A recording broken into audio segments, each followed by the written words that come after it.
Divisional Accountant Officer, Important Question Discussion, Chapter 5, Part 2, Features of Mortgage Accounts. അപ്പോൾ കഴിഞ്ഞ ക്ലാസ്സിൽ നമ്മൾ വോഗേജ് അക്കൗണ്ട് എന്താണെന്ന് നോക്കി. പിന്നെ അതിനകത്ത് വരുന്ന ഡിഫറെൻറ്റ് ടേംസ്, വേരിയസ് ടേംസ് ഏതൊക്കെയാണെന്ന് നോക്കി.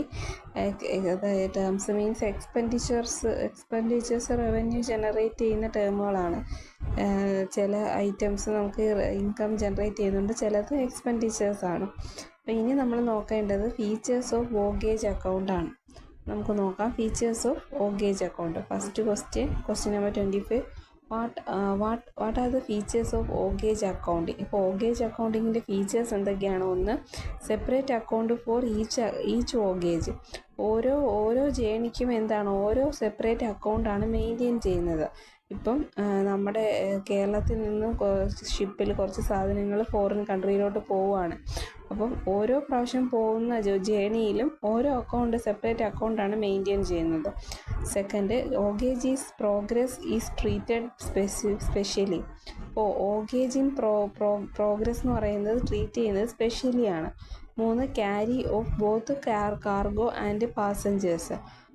ഗുഡ്സ് മാത്രമല്ല, ഇവിടെ പാസഞ്ചേഴ്സിനെയും ക്യാരി ചെയ്യും. ഷിപ്പിൽ നമ്മൾ ട്രാവൽ ചെയ്യാൻ വേണ്ടി ഷിപ്പ് ഉപയോഗിക്കും, പാസഞ്ചേഴ്സിനെ കൊണ്ടുപോകാനും ഉപയോഗിക്കും. 4, no specific destination. The route and destination varies according to the റിക്വയർമെൻറ്റ്സിൻ്റെ ബേസിസിൽ നമ്മൾ പോകുന്ന റൂട്ടും ഡെസ്റ്റിനേഷനും ഒക്കെ വേരി ചെയ്യും. അതുകൊണ്ട് നോ സ്പെസിഫിക് ഡെസ്റ്റിനേഷൻ. ഒരു സ്പെസിഫിക് ഡെസ്റ്റിനേഷൻ ഉണ്ടാവില്ല. നമ്മൾ പോകുന്ന വേരിയൻസ് വെച്ച് according to destination requirement vary ചെയ്യുന്ന അനുസരിച്ച് റൂട്ടും ഡെസ്റ്റിനേഷനും മാറിക്കൊണ്ടിരിക്കും. 5, wide variation in profit and loss. As one voyage is differ from another, the profit and loss widely varies. അപ്പം പ്രോഫിറ്റ് ആൻഡ് ലോസിൽ വൈഡ് വേരിയേഷൻ ഉണ്ട്. കാരണം ഒരു വോഗേജ് പോലെയല്ല അനദർ വോഗേജ്. അപ്പം ഇതിൽ ഡിഫറൻസ് ഉണ്ട്. ഡിഫറൻസ് വരുമ്പോൾ പ്രോഫിറ്റിലും ലോസിലും ഡിഫറൻസ് വരുന്നുണ്ട്. നെക്സ്റ്റ് നോക്കാം, ഒരു ഫോർമാറ്റാണ് ഫോർമാറ്റ് ഓഫ് വോഗേജ് അക്കൗണ്ട്. അപ്പോൾ എങ്ങനെയാണ് എഴുതി തയ്യാറാക്കുന്നത്? വോഗേജ് അക്കൗണ്ട് ഞാൻ പറഞ്ഞു, ഒരു പ്രോഫിറ്റ് ആൻഡ് ലോസ് അക്കൗണ്ടിൻ്റെ നേച്ചറിൽ വരുന്ന ഒരു നോമിനൽ അക്കൗണ്ടാണ് വോഗേജ് അക്കൗണ്ട്. അപ്പം ആദ്യം നെയിം ഓഫ് ഷിപ്പിംഗ് കമ്പനിയുടെ പേര് എഴുതും. എന്നിട്ട് അവിടെ നമ്പർ ഓഫ് ഷിപ്പ്, എത്ര ഷിപ്പാണ് പോകുന്നത്, വോഗേജ് നമ്പർ എഴുതും. ഫ്രം ടു, ഡേറ്റ് സ്പെസിഫൈ ചെയ്യണം, എത്രാം തീയതി മുതൽ എത്രാം തീയതി വരെയാണ് ജേണി എന്നുള്ളത്. നെക്സ്റ്റ് സൈഡിൽ നമ്മൾ നെയിം ഓഫ് ദ ഷിപ്പ് എഴുതണം. Date of commencement, date of arrival, എന്നാണോ ഇവിടെ നയിച്ചത് അറൈവൽ ഡേറ്റും എഴുതണം. വോഗേജ് അക്കൗണ്ട് എന്ന് പറയുമ്പോൾ ഫോർ ദ പീരീഡ് എൻഡ്. ഇപ്പോൾ ഒരു അക്കൗണ്ടിങ് ഇയർ എൻഡിലാണ് വോഗേജ് അക്കൗണ്ട് പ്രിപ്പയർ ചെയ്യുന്നതെന്ന് പറഞ്ഞു. പർട്ടിക്കുലേഴ്സ്. അപ്പം നമ്മൾ ഡെബിറ്റ് സൈഡ്, അതായത് ഡെബിറ്റ് സൈഡിൽ എന്തൊക്കെയാണ് നമുക്കറിയാം. ഓൾ എക്സ്പെൻസസ്, P&L അക്കൗണ്ടിലും അങ്ങനെയാണ്. എക്സ്പെൻസസുകളെല്ലാം നമ്മൾ ഏത് സൈഡിലാണ് എഴുതുന്നത്? ഡെബിറ്റ് സൈഡിലാണ് എഴുതുന്നത്. അപ്പോൾ ഡെബിറ്റ് സൈഡിൽ എന്തൊക്കെ ഐറ്റംസ് ഉണ്ട്? ബങ്കർ കോസ്റ്റിനകത്ത് coal, diesel, fuel, fresh water. പിന്നെ എക്സ്പെൻസസ് വരുന്നത്? Port charges, stay and home charge expenses, address commission and brokerages, salaries and wages, insurance on freight, depreciation of ship, consumable stores, light house charges. ഇതൊക്കെയാണ് expenses ആണ് ഈ items മൊത്തം. അപ്പോൾ എക്സ്പെൻസസിനെയൊക്കെ അക്കൗണ്ടിൽ debit ചെയ്തേക്കുവാണ് ചെയ്യുന്നത്. ഈ ഓപ്പോസിറ്റ് ക്രെഡിറ്റ് സൈഡ് വരുമ്പോഴത്തേക്കും അവിടെ ഇൻകംസ് ആണ്. അപ്പം നമുക്ക് കിട്ടുന്ന ഫ്രൈറ്റ് ചാർജ് ഔട്ട്വേർഡ് ഉണ്ട്, ഇൻവേർഡ് ഉണ്ട്. ഔട്ട്വേർഡ് ആഡ് ചെയ്ത് അപ്പുറത്ത് എഴുതുക. പിന്നെ നമ്മൾ പറഞ്ഞു പ്രിമേജ് എന്ന് വെച്ചാൽ അഡീഷണൽ, ഒരു സർചാർജ് പോലെ ഈടാക്കുന്നതാണ് പ്രിമേജ്. അതും ഒരു ഇൻകമാണ്. പാസഞ്ചേഴ്സിൽ നിന്ന് കിട്ടുന്ന ഫെയർ, അത് നമുക്ക് ഇൻകമാണ്. Income from bar, hair dressing, beauty parlour, ഇതൊക്കെ ഇൻകമാണ്. സോ ഇൻകത്തിനെ എല്ലാം ചെയ്തേക്കുന്നു P&L അക്കൗണ്ടിലെ പോലെ തന്നെ നമ്മൾ ക്രെഡിറ്റ് ചെയ്തിരിക്കുന്നു. ഡിഫറൻസ് നമുക്ക് പ്രോഫിറ്റ് അല്ലെങ്കിൽ ലോസ് എന്ന് പറയാം. അപ്പോൾ ഡെബിറ്റ് സൈഡിലാണ് നമുക്ക് പ്രോഫിറ്റ് കുറവെങ്കിൽ അവിടെ പ്രോഫിറ്റ് ആണ്. ക്രെഡിറ്റ് സൈഡാണ് കുറവെങ്കിൽ അവിടെ നമുക്ക് എന്താണ് വരുന്നത്, ലോസ് ആണ് വരുന്നത്. അപ്പം ഈ ഒരു P&L അക്കൗണ്ടിൻ്റെ അതേ ട്രീറ്റ്മെൻറ്റ് തന്നെയാണ് വോഗേജ് അക്കൗണ്ടിലും വരുന്നത്. സോ ഇതാണ് അതിൻ്റെ ഒരു ഫോർമാറ്റ് എന്ന് പറയുന്നത്. Next 27, what you mean by full complete voyage. Full complete voyage എന്താണെന്ന് നോക്കാം. A fully completed voyage is one which has completed its outward and return journey. അപ്പോൾ അതെന്ന് വെച്ചാൽ ഒരു fully completed voyage is one which എന്ത് complete ചെയ്യുന്നുണ്ട്, outward ജേണിയും return ജേണിയും കംപ്ലീറ്റ് ചെയ്താൽ, അതായത് ഷിപ്പ് ഡെസ്റ്റിനേഷനിലെത്തി തിരിച്ചു വരുന്ന വരെയുള്ള കാര്യങ്ങളെയാണ് എന്തെന്ന് പറയുന്നത് ഫുൾ കംപ്ലീറ്റഡ് വോഗേജ്. ആ ഒരു ജേണി, ആ ഒരു എന്താണ് ഗുഡ്സ് എന്താണ് നമ്മുടെ അറൈവൽ എടുത്ത ടൈം വെച്ചാൽ അവിടെ എത്തിയത്, അവിടെ നിന്ന് എത്തി തിരിച്ചു വരുന്ന ആ ഒരു പ്രോസസ്സ് കംപ്ലീറ്റ് ചെയ്യുന്നതിനെയാണ് എന്തെന്ന് ഫുള്ളി കംപ്ലീറ്റഡ് വോഗേജ് എന്ന് പറയുന്നത്. 28, if on the closing date of the account the outward journey is completed and the return journey has not been started, a voyage account can be prepared for the dash. അപ്പോൾ അവിടെ എന്തായി, full complete ആയോ, ഇല്ല. So it's a complete outward journey. അപ്പോൾ outward journey മാത്രം complete ചെയ്തിട്ടുള്ളൂ.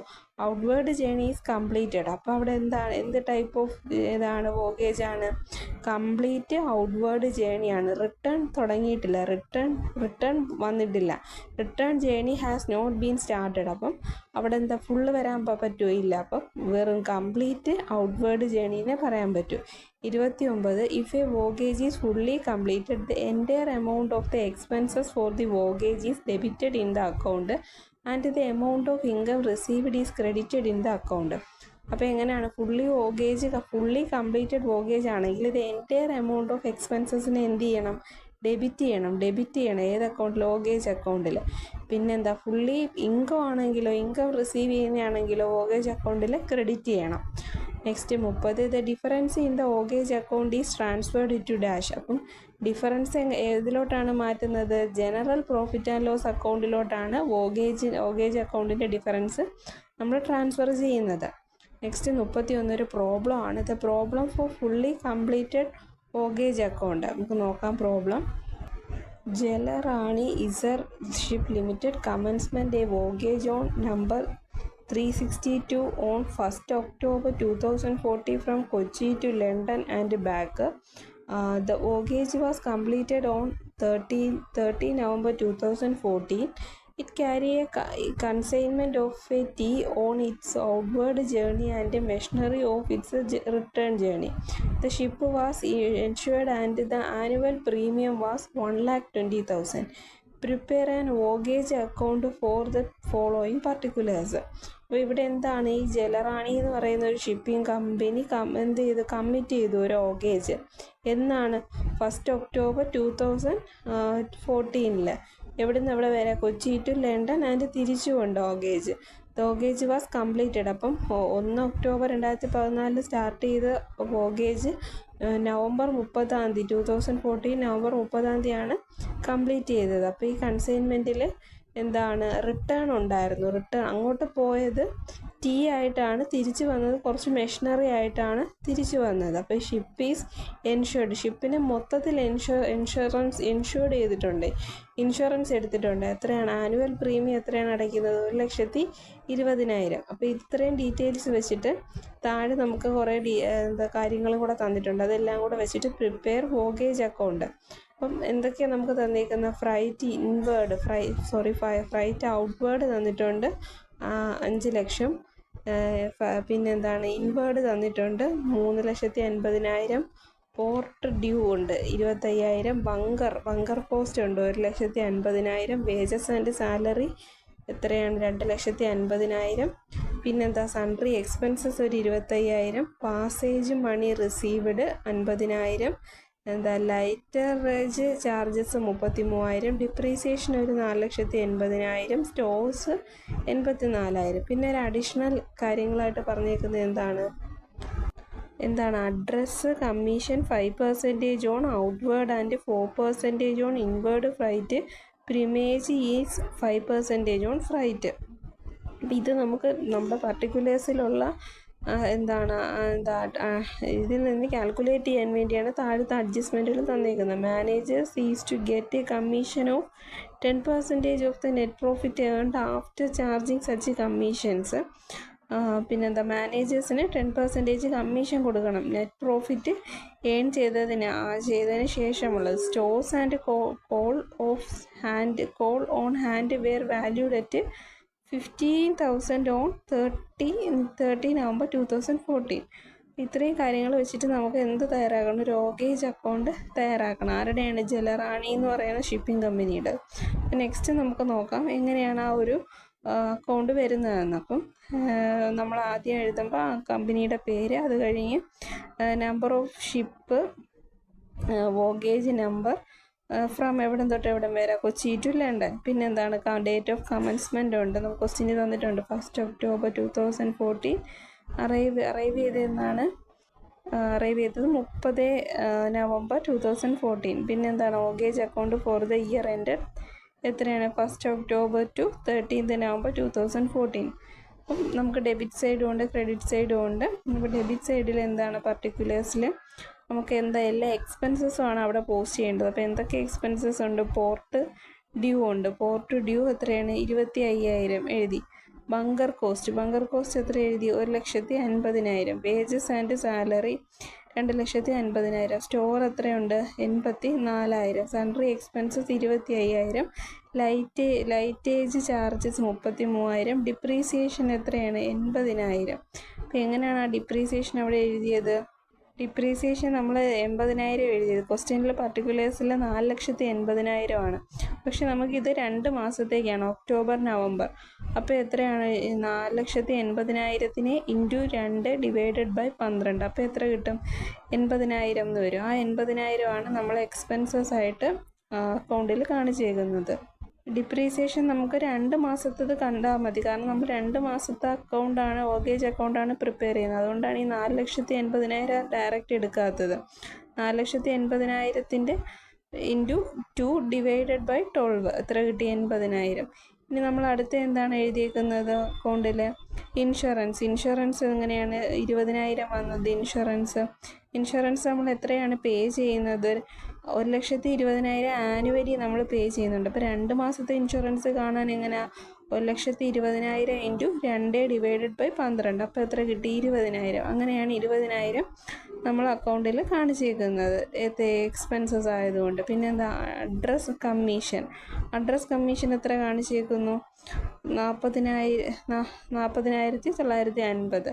അതെങ്ങനെയാണ് address charge വന്നത്? അഡ്രസ് ചാർജ് കമ്മീഷൻ നമുക്ക് കാൽക്കുലേറ്റ് ചെയ്യണം, കാരണം അഡ്ജസ്റ്റ്മെൻറ്റിൽ കുറച്ച് കാര്യങ്ങൾ പറഞ്ഞിട്ടുണ്ട്. Address charge commission on freight and premises. അപ്പം നമ്മൾ അഡ്രസ് കമ്മീഷൻ ചാർജ് കാണാൻ വേണ്ടി ഓൺ ഔട്ട്വേർഡ് ഫ്രൈറ്റ് 5% ഓഫ് എത്രയാണ്? 5,25,000. 5,25,000 നമുക്ക് നമ്മളെങ്ങനെയാണ് 5,25,000 എടുത്തത്? 5,25,000 വന്നത് എവിടെ നിന്നാണ് നമുക്ക്? അപ്പം നമുക്കിനി കാണേണ്ടത് ഈ ഫ്രൈറ്റ് ചാർജസ്. അപ്പോൾ ഇതൊക്കെ നമുക്ക് എന്താണ്? ഇൻകമാണ്. സോ നമുക്കിതിനി ക്രെഡിറ്റ് സൈഡിലാണ് കാണിക്കേണ്ടത്. ഓഗേജ് അക്കൗണ്ടിൻ്റെ ക്രെഡിറ്റ് സൈഡിലാണ് കാണിക്കേണ്ടത്. അപ്പോൾ ക്രെഡിറ്റ് സൈഡിൽ ആദ്യത്തെ ഐറ്റം എന്താണ്? ഔട്ട്വേർഡ് ഫ്രൈറ്റ് നമുക്ക് ക്വസ്റ്റ്യനിൽ ഒരു 5 ലക്ഷം തന്നിട്ടുണ്ട്. അപ്പോൾ അതിൻ്റെ കൂടെ നമ്മൾ അഡ്ജസ്റ്റ്മെൻറ്റ് പറഞ്ഞിട്ടുണ്ട് 5% എന്താണ്? 5% പ്രിമേജ് ആഡ് ചെയ്യണം. അപ്പോൾ ആഡ് 5% ഓഫ് ഔട്ട്വേർഡ് ഫ്രൈറ്റ്. അപ്പോൾ 5 ലക്ഷത്തിൻ്റെ 5% എത്രയാണ്? 25,000 ആഡ് ചെയ്യുമ്പോഴാണ് നമുക്ക് 5,25,000 എന്ത് വരുന്നത്? ഔട്ട്വേർഡ് ഫ്രൈറ്റ് ആയിട്ട് വരുന്നത്. പിന്നെ ഇൻവേർഡ് ഫ്രൈറ്റിനകത്ത് ഒരു അഡ്ജസ്റ്റ്മെൻറ്റ് പറഞ്ഞിട്ടുണ്ട്. ഇൻവേർഡ് ഫ്രൈറ്റ് എത്ര തന്നിട്ടുണ്ട്? 3,50,000 ക്വസ്റ്റ്യനിൽ തന്നിട്ടുണ്ട്. അപ്പം നമ്മൾ ആ 3,50,000 കൂടെയും എന്താണ്? 5% പ്രിമേജ് എന്ന് പറയുന്ന ഒരു സർചാർജാണ്, അഡീഷണലായിട്ടുണ്ടാവുന്നതായതുകൊണ്ട് നമ്മൾ എന്ത് ചെയ്യണം? ആഡ് ചെയ്യണം. 3,50,000 കൂടെ 50,000-ൻ്റെ 5% കൂടെ എന്താണ് പ്രിമേജ് ആഡ് ചെയ്യണം. അപ്പോൾ എത്ര കിട്ടി? 3,80,000-ൻ്റെ 5% എന്ന് പറയുമ്പോൾ 17,500. അപ്പോൾ അതും കൂടെ ആഡ് ചെയ്യുമ്പോൾ 3,67,500 രൂപയെന്ന് ഇൻവേർഡ് ഫ്രൈറ്റ് വരും. പിന്നെ എന്താണ് പിന്നെ പറഞ്ഞേക്കുന്നത് എന്താണ്? പാസേജ് മണി പാസഞ്ചേഴ്സിൻ്റെ ഫീസാണ്. അത് നമുക്ക് ഡയറക്റ്റ് തന്നിട്ടുണ്ട് 50,000. പിന്നെ എന്താണ്? ക്ലോസിംഗ് സ്റ്റോക്ക് തന്നിട്ടുണ്ട്. ഏതാണ്? സ്റ്റോഴ്സ് ആൻഡ് കോൾ നമുക്ക് ആദ്യം ക്വസ്റ്റ്യനിൽ ആദ്യം തന്നിട്ടുണ്ട് 15,000. അപ്പോൾ ഇത്രയും കാര്യങ്ങൾ എന്തുണ്ട്? നമുക്ക് ഇൻകമായിട്ട് നമുക്ക് നമ്മുടെ വോഗേജ് അക്കൗണ്ടിൽ ക്രെഡിറ്റ് ചെയ്യാൻ പറ്റുന്നുണ്ട്. ഇൻകം സൈഡിൽ, ക്രെഡിറ്റ് സൈഡിൽ. സോ നമ്മൾ ടോട്ടൽ ചെയ്യുമ്പോഴത്തേക്കും എങ്ങനെയാണ് വരുന്നത്? പിന്നെ ലാസ്റ്റത്തെ ഒരു അഡ്ജസ്റ്റ്മെൻറ്റും കൂടെ അതിനകത്തുണ്ട്. Managers to get a commission for 10% of the net profit earned after charging the commission. അപ്പോൾ എങ്ങനെയാണ്? മാനേജേഴ്സ് കമ്മീഷനും കൂടെ പറഞ്ഞിട്ടുണ്ട്. കമ്മീഷൻ എന്ത് ചെയ്യാനാണ്? കമ്മീഷൻ നമുക്ക് കൊടുക്കാനാണ്. സോ എക്സ്പെൻസസ് ആണ് മാനേജേഴ്സ് കമ്മീഷൻ എന്ന് പറയുന്നത്. മാനേജേഴ്സ് കമ്മീഷൻ എക്സ്പെൻസസ് ആയതുകൊണ്ട് 10%. അപ്പം അതെങ്ങനെയാണ്? 22,886 രൂപ കാണിച്ചേക്കുന്ന അക്കൗണ്ടിൽ. അപ്പം നമുക്ക് ആ എമൗണ്ട്, കിട്ടിയേക്കുന്ന 22,686 എന്ന് പറയുന്ന എമൗണ്ട് കണ്ടുപിടിക്കണമെങ്കിൽ ആദ്യം എന്ത് കണ്ടുപിടിക്കണം? നെറ്റ് പ്രോഫിറ്റ് ട്രാൻസ്ഫർ കണ്ടുപിടിക്കണം. നെറ്റ് പ്രോഫിറ്റ് ട്രാൻസ്ഫർ കണ്ടുപിടിക്കുന്നത് എങ്ങനെയാണ്? നെറ്റ് പ്രോഫിറ്റ് ട്രാൻസ്ഫർ കണ്ടുപിടിക്കാൻ വേണ്ടി നമുക്ക് ഇത് ബാലൻസ് ചെയ്യണം. അക്കൗണ്ട് ബാലൻസ് ചെയ്യണം. നമ്മൾ ഡെബിറ്റ് സൈഡും ക്രെഡിറ്റ് സൈഡും നോക്കുന്ന ടൈമിൽ ക്രെഡിറ്റ് സൈഡാണല്ലോ കൂടി നിൽക്കുന്നത്. ക്രെഡിറ്റ് സൈഡുകളുടെ എമൗണ്ട്, അതായത് ഇൻകം സൈഡ് എല്ലാം കൂടെ കൂട്ടുമ്പോൾ നമുക്ക് 9,57,500 രൂപയെന്ന് വന്നു. അതിൽ നിന്ന് നമ്മൾ എന്ത് ചെയ്തു? അതിൽ നിന്ന് ഡെബിറ്റ് സൈഡിൽ കിടക്കുന്ന എക്സ്പെൻസസുകളെല്ലാം, ഇപ്പം നിലവിലുള്ള എക്സ്പെൻസസുകളെല്ലാം കുറയ്ക്കുമ്പോൾ നമുക്ക് എന്ത് കിട്ടി? നെറ്റ് പ്രോഫിറ്റ് കിട്ടി. Net profit transfer to P&L account. So അതെത്രയാണ്? 2,26,854. അപ്പോൾ ആ കിട്ടിയ പ്രോഫിറ്റിൻ്റെ 10% ആണ് എന്തെന്ന് പറയുന്നത്? നമ്മുടെ മാനേജേഴ്സ് കമ്മീഷൻ എന്ന് പറയുന്നത്. അപ്പോൾ 22,686 എന്തോന്ന്? മാനേജേഴ്സ് കമ്മീഷൻ എന്ന് പറയുന്നത്. മനസ്സിലായല്ലോ? മാനേജേഴ്സ് കമ്മീഷൻ കണ്ടുപിടിച്ചത് എങ്ങനെയാണ്? മാനേജേഴ്സ് കമ്മീഷൻ എന്ന് പറയുന്നത് പ്രോഫിറ്റിൻ്റെ 10% ആണ്. പ്രോഫിറ്റ് നമുക്ക് എത്ര വന്ന്? 2,49,000 എത്രയാണ്? 49,550 വന്നത്. അതിൻ്റെ 10% ആണ് എടുക്കേണ്ടത്. 10% എന്ന് പറയുമ്പം നമുക്ക് ടോട്ടൽ 100% കാണേണ്ടത്. സോ 10% കൂടെ വന്നപ്പോൾ 110% അവരവിടെ കണ്ടേക്കുന്നത്. സോ അപ്പോഴാണ് നമുക്ക് എത്ര വന്നത്? 22,686 രൂപ എന്തിന് വന്നത്? മാനേജേഴ്സ് കമ്മീഷനും കൂടെ വന്നത്. നമ്മൾ ക്വസ്റ്റ്യനിൽ പറഞ്ഞിട്ടുണ്ട്, managers to get a commission on 10% of net profit earned after charging such commission. എന്താണ് ആഫ്റ്റർ ചാർജിങ് സച്ച് കമ്മീഷൻ? എല്ലാ കമ്മീഷനും കൂടെ ചാർജ് ചെയ്തതിന് ശേഷമുള്ള മാനേജേഴ്സ് കമ്മീഷനാണ് എന്ത്? നെറ്റ് പ്രോഫിറ്റിൽ നിന്ന് കാണേണ്ടത് 10%. അപ്പോൾ അങ്ങനെയാണത് ആ ഒരു ഫിഗർ നമുക്ക് കിട്ടുന്നത്. എത്രയാണ് നമുക്ക് ആ കോളത്തിൽ കിട്ടിയത്? 22,686 രൂപ എന്താണ്? മാനേജേഴ്സ് കമ്മീഷനാണ്. മാനേജേഴ്സ് കമ്മീഷൻ മീൻസ് നെറ്റ് പ്രോഫിറ്റിൻ്റെ 110% നമ്മളവിടെ കണ്ടേക്കുന്നത്. അപ്പം ഇത്രയേ ഉള്ളൂ. Thank U.